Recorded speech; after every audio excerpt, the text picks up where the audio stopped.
अस्सलाम वालेकुम and welcome to my channel Oracle with sir. अच्छा, लास्ट वीडियो में हमने डिज़ाइन के टैब को देखा था, अब हम पेज लेआउट के टैब को देखने लगे। पेज लेआउट का जो हमारे पास टैब है, इसमें हमने क्या करना है, हमने जो सेक्शन पढ़ना है आज, उसमें हम पढ़ेंगे मार्जिन क्या होता है, ओरिएंटेशन क्या होता है, साइज़ के अंदर हम क्या कर सकते हैं, कॉलम्स, और ये जो तीन ऑप्शन हमारे पास है इनको देखेंगे। मतलब पेज सेटअप से रिलेटेड जो भी हमारे पास काम है। मार्जिन के अंदर हम क्या करेंगे, बेसिकली पहले मार्जिन होता है कि हम वो देखते हैं। आप लोगों को नज़र आ रहा होगा कि मेरा कर्सर यहाँ से स्टार्ट हो रहा है। मैं यहाँ पे कोई टेक्स्ट लिखता हूँ, जैसे मैं लिखता हूँ XYZ, ठीक है, मैंने एक टेक्स्ट लिखा है। ये जो टेक्स्ट के लेफ्ट साइड पे जगह है, ठीक है, जितनी भी जगह आ रही है, ये टेक्स्ट के जो टॉप की जगह है। इसी तरह अगर ये टेक्स्ट मैं पूरी लाइन अगर यहाँ पे लिखता हूँ, ठीक है, तो ये जो पैराग्राफ के ये राइट साइड के ऊपर जो जगह है, ठीक है, इसी तरह अगर मैं पूरा पेज लिखता हूँ तो बॉटम में भी जिस तरह टॉप पे आ रही है इसी तरह बॉटम पे आ रही है। ये जो चारों साइड पे जो जगह बची हुई है ना, इस जगह को हम क्या कहते हैं, हम इसको मार्जिन कहते हैं। ठीक है, हम अपने मार्जिन को क्या कर सकते हैं, अपनी मर्जी से कंट्रोल कर सकते हैं। जैसे मैं अगर यहाँ पे मार्जिन पे जाता हूँ, अभी आपको क्या नजर आ रहा है, नॉर्मल पे सेट है। वो ये भी बता रहा है कि टॉप के ऊपर हमारे पास 2.54 सेंटीमीटर की उसने छोड़ी हुई है जगह, बॉटम पे भी इतनी, लेफ्ट पे भी इतनी और राइट पे भी इतनी। अगर मैं यहाँ पे देखें नैरो पे जाता हूँ तो कहते हैं नैरो पे उसने 1.27 से टॉप पे, बॉटम पे, लेफ्ट पे और राइट पे छोड़ी है। तो ये क्या है, टेक्स्ट हमारा थोड़ा सा ऊपर चले जाएगा और लेफ्ट से जो जगह है थोड़ी कम हो जाएगी। मैं सिंपली नैरो पे अगर क्लिक करता हूँ तो आप लोगों को साफ डिफरेंस नजर आएगा कि अब जो मेरे पास ये लेफ्ट साइड से जगह है, इसी तरह टॉप से, राइट से और वो बॉटम से, वो उसने क्या की है, नैरो के रिलेटेड एडजस्ट कर लिए। आप सिंपली क्या कर सकते हैं, आप यहाँ पे जाएं और कोई भी ऑप्शन यहाँ से सिलेक्ट करें, उस ऑप्शन के हिसाब से आपकी मार्जिन को सेट कर देगा। अब अगर आपको वो वाले ऑप्शन पसंद नहीं है कोई भी, आप अपनी मर्जी से कस्टम मार्जिन सेट करना चाहते हैं, तो आप सिंपल यहाँ पे ऑप्शन के नीचे लास्ट पे आपको नजर आ रहा है ऑप्शन कस्टम मार्जिन का। आप क्या करें, सिंपल कस्टम मार्जिन पे क्लिक कर दें। कस्टम मार्जिन के बाद आप क्या करें, यहाँ पे देखें, जहां मेरे पास यहाँ पे प्रॉपर्टीज इसकी खुल गई है, तो यहाँ पे नीचे क्या शो हो रहा है, आपको प्रीव्यू भी नजर आ रहा है। यहाँ पे आप कोई भी चीज चेंज करेंगे ना, आपको पता चलेगा कि आपका पेज का लुक किस तरह से होगा। अगर देखें मैं जैसे टॉप को चेंज कर रहा हूँ, तो ये इस चीज पे आपने फोकस करना कि ऊपर से क्या है, आपको शो कर रहा है कि आपका पेज इस तरह से ऐसे शो होगा। अगर मैं लेफ्ट साइड से करता हूँ तो ये देखिए मुझे यहाँ से शो हो रहा है, लेफ्ट साइड से आपका पेज इस तरह से शो होगा। बॉटम से मैं करता हूँ तो मुझे क्या कह रहा है कि बॉटम से आपका पेज इस तरह से शो होगा, और इसी तरह मैं राइट से अगर करता हूँ तो आपका पेज इस तरह से। तो आप इजीली देख सकते हैं कि इतनी करने से, इतनी जो भी मैंने यहाँ पे मेजरमेंट्स दी हैं, उससे आपके जो पेज है उसको इस तरह से इफेक्ट पड़ेगा। ठीक है, आप अपनी मर्जी से ये वाला काम कर सकते हैं। ओके करूंगा, अभी मैं ओके नहीं कर रहा क्योंकि मैं चाह रहा हूँ कि जो मैंने मार्जिन सेट किया वो वैसे ही रहे। अभी मैं ओके नहीं कर रहा, लेकिन अगर मैं ओके करता हूँ तो ये जो जिस तरह ये पेज का है, इसी तरह क्या हो जाएगा, इस पे आ जाएगा। ठीक है, मैं अगर ओके करके आपको दिखाता हूँ तो देखिए यहाँ पे मेरी वो उस साइड से उसने हिसाब कर दिया। मैं कंट्रोल जी कर रहा हूँ क्योंकि मैं अपना पुराना वाला ही चाह रहा हूँ, तो मैं ओके करता हूँ और कस्टम मार्जिन पे जा रहा हूँ। उसके बाद यहाँ पे हमारे पास ऑप्शन है ओरिएंटेशन का। ओरिएंटेशन क्या होती है, बेसिकली ओरिएंटेशन ये होती है कि आपका पेज, आपने मोबाइल, अगर मैं आपको समझाना चाहूँ ना ओरिएंटेशन, तो हम लोग इस तरह से देख सकते हैं ओरिएंटेशन को। मैं पेज पे जा, यहाँ पेंट पे जाके आपको दिखाता हूँ कि अगर आपका पेज इस तरह है तो आप इसको पोर्ट्रेट कहेंगे, और अगर आपका पेज इस तरह से है तो आप इसको क्या कहेंगे, लैंडस्केप कहेंगे। अब आप क्या चाहते हैं कि आपका जो पेज हो वो इस तरह से शो हो, जिसकी विड्थ थोड़ी इधर हो, हाइट ज्यादा हो, या फिर जिसकी विड्थ ज्यादा हो, हाइट कम हो, इस तरह से शो करना चाहते हैं। ठीक है, आप यहाँ से इजीली सिलेक्ट कर सकते हैं। अगर आप पोर्ट्रेट कहेंगे तो पोर्ट्रेट हो जाएगा, लैंडस्केप कहेंगे तो देखो यहाँ पे प्रीव्यू भी चेंज हो रहा है। पोर्ट्रेट, ये जो प्रीव्यू पोर्ट्रेट का इस तरह से है, लैंडस्केप पे इस तरह से हो जाएगा। ठीक है, आप इजीली यहाँ से ओरिएंटेशन भी इसकी सिलेक्ट कर सकते हैं। नेक्स्ट हमारे पास जो ऑप्शन यहाँ पे हमने ऊपर स्किप किया था, गटर का ऑप्शन।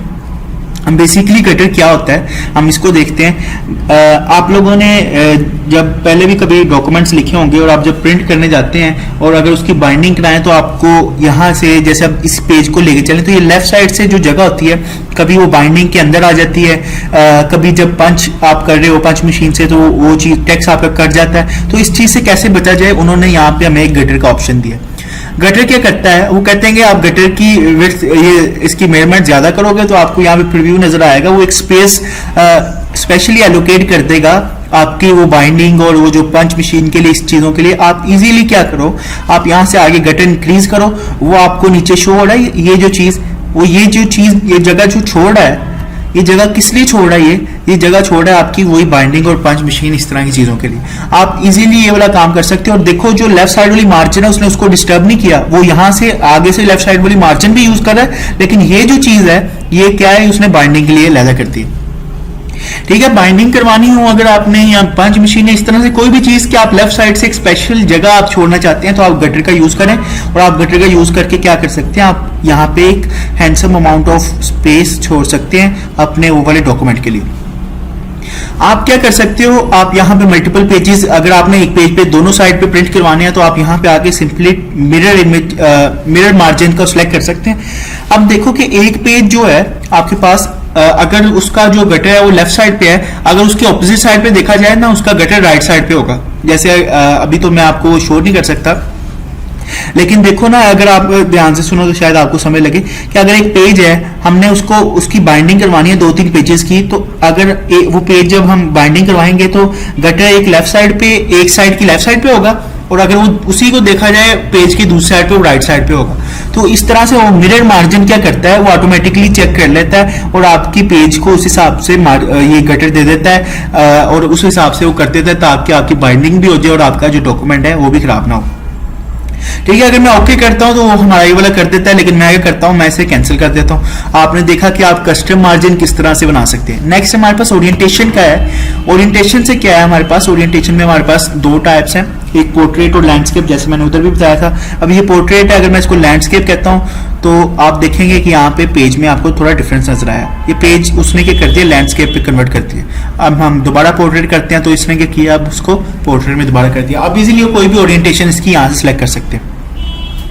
नेक्स्ट हमारे पास जो ऑप्शन आता है पेज सेटअप के अंदर, वो हमारे पास आता है साइज का ऑप्शन। साइज के ऑप्शन में क्या हो रहा है हमारे पास, बेसिकली साइज के ऑप्शन में हमारे पास डिफरेंट पेज साइजेस आ रहे हैं। पेज साइजेस आपको पता है कि जो नॉर्मली आप कोई भी प्रिंट वाली शॉप पे जाते हो, जो पेज वो लोग यूज करते हैं वो A4 साइज का पेज होता है। यहाँ पे वो बता भी रहा है 21 सेंटीमीटर मल्टीप्लाई बाय 29.77, ये विड्थ और हाइट का उसका बता रहा है। इसी तरह हर पेज की अपनी विड्थ और उसकी अपनी हाइट होती है। तो मैं आपको रिकमेंड ये करूंगा कि जब भी कोई एप्लीकेशन, कोई लेटर लिख रहे हो और आपने उसको प्रिंट आउट निकालना है, तो आप ये चीज मेक श्योर लाजमी करना कि जिस पेज पे आपने प्रिंट आउट निकालना है ना, उसी पेज पे आप वर्ड पे उसको डिजाइन करो। अभी देखो ये लेटर साइज के ऊपर है। सपोज करते हैं कि मैं क्या करता हूं, मैं अपना यहाँ पे A4 के ऊपर अपनी सारी सेटिंग कर लेता हूं, ठीक है, और जब मैं प्रिंट करने लगता हूं तो मैं प्रिंट क्या लेटर के ऊपर कर लेता हूं। तो इसमें डिफरेंस क्या आएगा, इसमें मतलब उसको मसला क्या आएगा, वो मसला ये आएगा, हम उसके बारे में देख लेते हैं। यहाँ पे देखो कि मैंने A4 साइज पे किया। A4 की जो होती है हाइट, वो कम होती है उससे, लीगल या लेटर से। जो लीगल या लेटर है उसकी क्या A4 से हाइट ज्यादा है। मैंने अपनी बिल्कुल सही सेटिंग, हर चीज ओके करके ना A4 के हिसाब से सेटिंग की हुई है, ठीक है। मैं जब प्रिंट करता हूं तो अगर मैं लेटर या लीगल पे करवाता हूं, उसकी सारी सेटिंग क्या है उस हिसाब से नहीं रहती, क्योंकि पेज का साइज ही है, वो इतने पेज में तो लिखा जाएगा, नीचे से सारा पेज क्या है खाली रह जाएगा। तो मतलब वो आपकी जितनी भी फॉर्मेटिंग वगैरह आपने की है वो सारी खराब हो जाएगी। तो आप क्या किया करें, आपको पता है आपने प्रिंट आउट इस पेज पे निकालना है, तो उस पेज को आप सिलेक्ट करें यहाँ से। जैसे मैं कहता हूं कि मैंने क्या करना है, मैंने यहाँ पे आके लेटर के ऊपर, ठीक है, यहाँ मैं कहता हूं कि मैंने लीगल के ऊपर क्या करना है, मैं लीगल सेलेक्ट करूंगा। ये पेज ये एग्जैक्ट वो वाला पेज है जो लीगल का साइज है ना। आप इस पे जिस तरह की सेटिंग करेंगे ना, एग्जैक्ट जब प्रिंट लीगल के ऊपर ही कराएंगे ना, उसी तरह की setting same as it is आएगी। आपको कोई एक चीज के भी ऐसे नहीं होगा कि लाइन यहाँ ऊपर आ गई, यहाँ पे लाइन नीचे आ गई, इस तरह का कोई सीन नहीं होगा, बिल्कुल एज इट इज वैसी आएगी। तो आपका क्या है, आपने क्या करना है, जब भी आपने कोई डॉक्यूमेंट बनाना है, आपने देख लेना जिस पेज के ऊपर आप बना रहे हैं उसी पेज पे क्या करें, आप उसको प्रिंट भी करें, ठीक है। यहां पे हमारे पास क्या था, हमारा ये था हमारा पेज साइज। ये पे हमारा क्या था, पेज साइज। नेक्स्ट अभी हमने क्या पढ़ना है, इसके अंदर कॉलम्स क्या होते हैं। हम कॉलम्स को देखते हैं क्या होते हैं हमारे पास कॉलम्स। अगर मैं इस डाटा को भी खत्म करता हूं और मैं कुछ इस तरह से डाटा लिखता हूं ताकि मैं आपको एक एग्जांपल के साथ समझा सकूं। मैं कहता हूं कि जैसे चैप्टर नंबर 1 है, इसके अंदर हमारे पास क्या है, इसके अंदर हमारे पास टॉपिक 1 है, ठीक है, हमारे पास इसी तरह टॉपिक 2 है, इसी तरह हमारे पास टॉपिक क्या है 3। इसी तरह मैं क्या करता हूँ, इसे कॉपी पेस्ट कर लेता हूँ।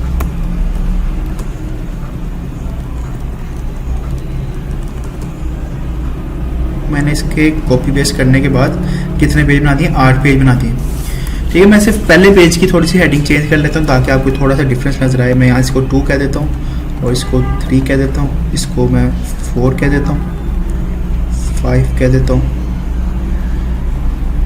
6 और 7, 8, 9, 10 और ये कुछ यहाँ से भी थोड़े से देख लेते हैं, 11 और 12। ठीक है, सपोज करें अभी हमने इतनी चेंज की। अभी देखें, अगर मैंने इस तरह से कोई चीज़ प्रिंट आउट करनी है, कोई चैप्टर की डिटेल करनी है, मेरे कितने पेज यूज़ हो रहे हैं, हमारे पास 8 पेजेस यूज़ हो रहे हैं और मेरा ये राइट साइड वाला पोर्शन तो सारा खाली है। मैं अगर प्रिंट करूँगा तो मैं सिर्फ इतनी चीज़ प्रिंट करूँगा। तो इस पर हम क्या करते हैं, हम चाहते हैं कि हम अपनी जो डाटा है उसको कॉलम्स पे डिवाइड कर लें। हम लोग सिंपल क्या करेंगे, कॉलम्स के अंदर जाएंगे। मैं चाहता हूँ मैं 2 कॉलम्स में डिवाइड करना चाहता हूँ। तो जैसे ही मैं 2 कॉलम पे डिवाइड करता हूँ तो देखें जो पहली लाइन जो पहले पेज पे आ रही थी तो 10 तक उसने वो वहां तक रखा है। आगे उसने 11 से लेके आगे जितनी भी चीज़ें उसने दूसरे कॉलम से शुरू किए हैं। जहां हमारे 8 पेज लग रहे थे, अब हमारे कितने पेज लग रहे हैं, हमारे 4 पेज लग रहे हैं। इसी तरह मैं कर सकता हूँ 3 कॉलम पे कर सकता हूँ। जैसे मैंने 3 कॉलम पे किया तो हमारे अब पेज कितने लग रहे हैं, पहला पेज उसने तीनों इस तरह फिल कर दिया, दूसरा पेज उसने इस तरह फिल कर दिया, तीसरा उसने यहाँ तक फिल किया। तो जिधर हमारे 8 पेज लग रहे थे अब हमारे 3 पेज के अंदर क्या आ गया है, हमारा डाटा आ गया। तो आप कॉलम्स को इजीली इस तरह से भी यूज कर सकते हैं। मैं अगर इसको कंट्रोल Z करता हूं और मैं अगर यहां पे लिखता हूं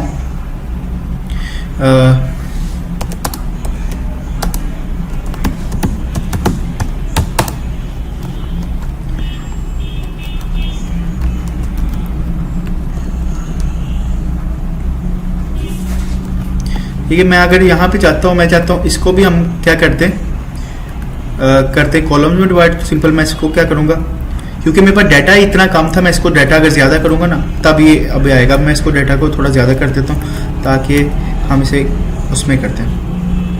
ठीक है, जैसे मैंने अभी इसको डाटा को थोड़ा ज़्यादा किया और मैं अगर इधर आके अब कहता हूँ कि मेरे पास 2 कॉलम्स में आ जाओ, तो देखो मेरे पास डाटा क्या है, उसने 2 कॉलम्स कर दिया। आप इजीली इसी को 3 कॉलम में भी कर सकते हो, तो आपका क्या है इजीली मैनेज हो जाएगा। ठीक है, नेक्स्ट हमारे पास क्या है, हमारे पास ब्रेक का ऑप्शन है। कौन सा ऑप्शन है हमारे पास, ब्रेक का ऑप्शन। हम क्या करते हैं, ब्रेक के ऑप्शन में हम 2 ऑप्शन पढ़ेंगे, हम पेज ब्रेक पढ़ेंगे और दूसरा कौन सा ऑप्शन पढ़ेंगे, हम पढ़ेंगे कॉलम ब्रेक। अभी जो हमने एग्जांपल देखी थी इसकी ये वाली, हम इसी से इसको लेके चलते हैं। मैंने अभी यहाँ पे किया था, आपको करके दिखाया था, हमने इसको कॉलम्स पे डिवाइड किया था। मैं इसी को दोबारा से 3 कॉलम्स में डिवाइड कर लेता हूँ। अच्छा, मैं चाह रहा हूँ कि जो चैप्टर नंबर 2 है, ठीक है, इसके बाद जो चैप्टर नंबर 3 है ये यहाँ पे ना आए, बल्कि यहाँ से नीचे जो ये इस पेज का जितना भी पोर्शन यहाँ तक बचा है यहाँ तक खाली रह जाए, और जो चैप्टर नंबर 3 है ये कॉलम ब्रेक होके यहाँ से चलने लग जाए। मतलब मैं चैप्टर 1 और 2 इस पे लाइन पे दिखाना चाहता हूँ, बाकी नीचे जगह खाली करना चाहता हूँ। तो सिंपल मैं क्या करूंगा, मैं कॉलम ब्रेक करूंगा। मैं चैप्टर नंबर 3 क्योंकि यहाँ से इसको ब्रेक करना है तो मैं इधर अपना कर्सर लेके आऊंगा। नेक्स्ट क्या करूंगा, मैं ब्रेक के ऊपर जाऊंगा। ब्रेक के ऊपर जाने के बाद क्या करूंगा, मैं यहाँ से कॉलम के ऊपर सेलेक्ट कर दूंगा। जैसे ही मैंने किया तो देखो चैप्टर 1 और 2 तो इधर ही रहे हैं, और 3 ने क्या किया, ब्रेक होके कहाँ पे चला गया, 3 मेरे पास नेक्स्ट पे चला गया। इस चीज को हम क्या कहते हैं, हम इसको कहते हैं कॉलम ब्रेक। ठीक है, इसी को अगर हमने क्या करना हो, हमने करना हो इसको पेज ब्रेक करना है, तो सिंपल हम क्या कर सकते हैं, मैं इस तरह कर सकता हूं मैं कि हमारे पास क्या है, ये 2 पैराग्राफ है। मैं चाहता हूं कि ये जो पहला पैराग्राफ है वो जो है वो इसी पेज पे रह जाए, लेकिन जो ये वाला पैराग्राफ है ये नेक्स्ट पेज पे चले जाए। तो मैं क्या करूंगा, जिधर से मैं चाह रहा हूं मैं उधर कर्सर लेके आऊंगा, ब्रेक के ऊपर जाऊंगा और मैं सिंपल पेज पे क्लिक कर दूंगा। तो ये देखो कि मेरे पास जो ऊपर वाला पैराग्राफ है वो ऊपर रह गया, और नीचे वाला जो मेरे पास पैराग्राफ है वो कहाँ पे चला गया है, वो मेरे नीचे वाले वहां पे पेज पे चला गया। तो इस तरह हम क्या कर सकते हैं, हम पेज ब्रेक भी कर सकते हैं और क्या कर सकते हैं, कॉलम ब्रेक भी कर सकते हैं। ठीक है, नेक्स्ट हमारे पास क्या आ रहा है, लाइन नंबर का ऑप्शन आ रहा है। अब ये लाइन नंबर क्या है, बेसिकली हम चाह रहे हैं कि मैं मेरी हर लाइन के बाद ना एक लाइन नंबर शो हो जाए। तो मैं सिंपल जाऊंगा लाइन नंबर के ऊपर, यहाँ पे जाके मेरे पास डिफरेंट ऑप्शन है, मैं कंटिन्यूस को सिलेक्ट करूंगा तो देखो कि जिधर जिधर मेरे पास ऑप्शन है और हर लाइन के बाद मेरे पास क्या है, एक लाइन नंबर शो हो रहा है। मैं क्या चाहता हूँ, मैं चाहता हूँ कि ये थोड़ा, अगर मेरा टेक्स्ट ज्यादा है तो मैं इसे थोड़ा ज्यादा दफा प्रिंट करता हूँ तो ये देखिए मेरे हर लाइन के ऊपर कंटिन्यूस आ रहा है। जैसे मेरा ये पहला पेज के अंदर जितनी लाइंस आ रही थी 60 तक, तो नेक्स्ट पेज पे उसने क्या किया 61 से स्टार्ट किया और इसी तरह कंटिन्यूस हमें लाइन नंबर ये शो करता रहा है। मैं क्या चाहता हूँ, मैं चाहता हूँ हर पेज पे ये 1 से स्टार्ट हो, तो मैं सिंपल क्या करूंगा, मैं लाइन नंबर पे जाऊंगा, मैं कहूंगा री स्टार्ट फ्रॉम ईच पेज। ठीक है, जैसे मैं री स्टार्ट फ्रॉम ईच पेज करता हूं तो वो क्या करता है, हमें ये जैसे 1 से लेके 60 तक पहले पेज पे चला है और फिर 1 से आगे चला है। ठीक है, इसी तरह वो हर पेज से नए से स्टार्ट कर रहा है। इसी तरह आप दूसरे ऑप्शन भी लाइन नंबर पे एक्सप्लोर कर सकते हो। ठीक है, अभी मैं क्या चाहता हूं, मैं इधर चाहता हूं कि मेरे पास यहाँ पे लाइन नंबर खत्म करना चाहता हूं तो मैं यहाँ पे नन कर देता हूँ, मेरे पास लाइन नंबर खत्म हो गया। लास्ट ऑप्शन जो इस वीडियो में हमने पढ़ना है वो है हाइपरनेशन। ठीक है, इसमें क्या होगा, आपने देखा होगा कि जब आप लोग कोई पैराग्राफ लिखते हो, कोई भी चीज आप लिखते हो तो जैसे आपकी लिखते लिखते लाइन खत्म होगी लेकिन थोड़ी स्पेस है आपके लिखते हो, जैसे आप लिखते हो PARA पैरा और ग्राफ की स्पेस खत्म होगी तो आप एक हाइफन का साइन लगाते हो और आप ग्राफ नीचे लाइन पे लिख देते हो। तो इसका क्या मतलब होता है कि ये जो वर्ड है ये अभी कंटिन्यूस है और आगे चल रहा है नेक्स्ट उसकी लाइन के ऊपर। इसी तरह का ऑप्शन अगर आपने यहाँ पे करना है तो आप सिंपल क्या कर सकते हो, आप उस वाले पैराग्राफ को सिलेक्ट करो, यहाँ पे जाओ और ऑटोमेटिक कर दो। अभी तो हमारे पास कोई इस तरह का सीन नहीं था, लेकिन अगर हम लोग ऐसे कुछ यहाँ पे मैं लिखता हूँ कोई पैराग्राफ इस तरह से लाता हूँ, अब देखो कि यहाँ पे मेरे पास एक वर्ड बन रहा था पैराग्राफ। ठीक है, अब यहाँ पे उसने PARA तक यहाँ पे लिख सकता था। ठीक है, आगे उसके पास स्पेस नहीं थी तो उसने क्या किया, उसने हमने क्योंकि ऑटोमेटिक इस पैराग्राफ को करके किया था, उसने यहाँ पे एक हाइफन का साइन लगाया ऑटोमेटिक और जो ग्राफ है उसने नेक्स्ट पे लिख दिया। इसी तरह जिधर जिधर उसको लाइन के लास्ट पे ऐसी चीज लग रही होगी कि ये वर्ड बड़ा है, हमारे पास स्पेस भी बची हुई है, तो वो उसको क्या करेगा, वो जितना आपका वर्ड वहां पे पूरा आता होगा वो उतना लिखने के बाद हाइफन लगा के बाकी जो वर्ड है वो अगली लाइन पे कर देगा। अगर आपने इस तरह से कोई काम करना हो तो आप यहाँ से सिंपली इस ऑप्शन से आके इजीली कर सकते हो। ठीक है, आई होप ये समझ लगी होगी पेज सेटअप का आपको। आपने मार्जिन आज देखा है, ओरिएंटेशन देखी है, साइज, कॉलम्स और ये तीनों ऑप्शन आपने देखे हैं। फिर भी अगर कोई क्वेश्चन हुआ तो आप कमेंट्स में कर सकते हैं।